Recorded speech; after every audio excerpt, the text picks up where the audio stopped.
So Mercy Mission is a social incubation organisation where we incubate projects, programs for social good that help strengthen the British Muslim civil society.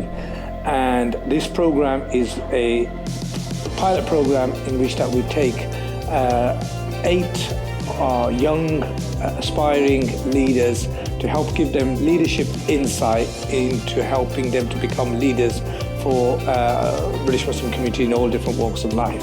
The idea really for these participants through this program is to discover more about themselves, understand more about the world around them, but critically and ultimately to gain clarity on their own sense of purpose and how they can integrate their worldview, their belief in God and their understanding of the responsibility that being a believer carries with the modern 21st century context in which we're living.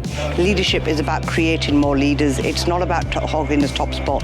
And we have to leave a legacy, and that legacy has to be the future generations which are coming up behind us.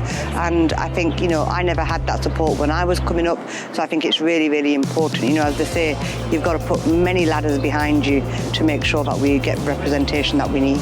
What's really exciting about this program is that it's helping young people really develop with a faith-based value system into leaders of tomorrow. If we are going to have people who are going to go on and become the leaders of the future, then those of us that have done some things and have experienced a bit of turbulence or have experienced how to be resilient or have experienced just some of the kind of trials and tribulations of having your career, if we can just share something and it will help somebody shortcut some of those things or learn from it, then what's not to like about that? Learn more about successes and failures of others, and be open. Request even a 30-minute Zoom call. You don't need to meet them physically. You can meet now everyone all over the world. I decided to participate in the Future Leader program because I wanted to find something that could help me reconcile my ambitions and my career goals with my faith and see how I can kind of practice that in a secular society. I kind of hope to use technology and hopefully my engineering degree as well to make big changes in the world, whether that be through creating new technologies or using the skills in a startup or charity. And I'm hoping that participating in this program will give me the mechanism to be able to do that. I think the Future Leader program, it really influenced my way of thinking and where I want to go. Before I was pretty uncertain. I didn't know exactly what I wanted to do, where I wanted to go. But the Future Leader program, it really had a shift in my thinking. So I definitely want to work within the Muslim community, perhaps specifically in educating Muslims. That's something I'm really passionate about.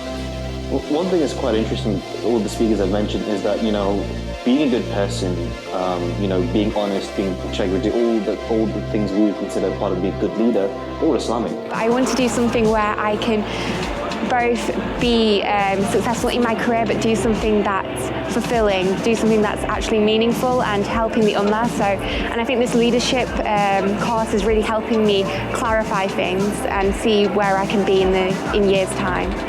There have been a lot of inspirational speakers, for example, Naz and Sultan, really successful people, and they shared a lot of useful information with all of us. Meeting these people, from politicians, public speakers, businessmen, they all gave us an opportunity to learn from them and to know how they went from the bottom to the top and how they faced these difficulties.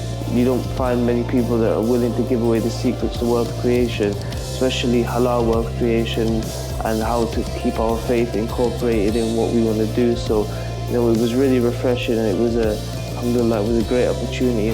Meeting up with Sultan Choudhury, who's headed up Islamic finance initiatives. So just asking him about how he did that, especially at Al Rayyan when he went from zero to £2 billion bank. It's inspiring because it shows that even where there's no one that's done it before, or there's people that have done it but failed, there's a success story out there. If we look into the future, we've got to have the right leadership in place to be able to carry the baton forward. And that investment that's going to be required to help our young Muslim leaders and our young faith leaders to be able to play that role. And I'm very optimistic and very hopeful. The last 3 days have been inspirational in the sense that I've seen young people being very inquisitive, insightful, having their own lens of their own experiences apply to what they've been hearing. And there's some of them they agree with, some of them they disagree with, some of them they've been questioning, some of them make sense, and some of them they'll have to digest and see what it means for them. But it's all about a personal journey.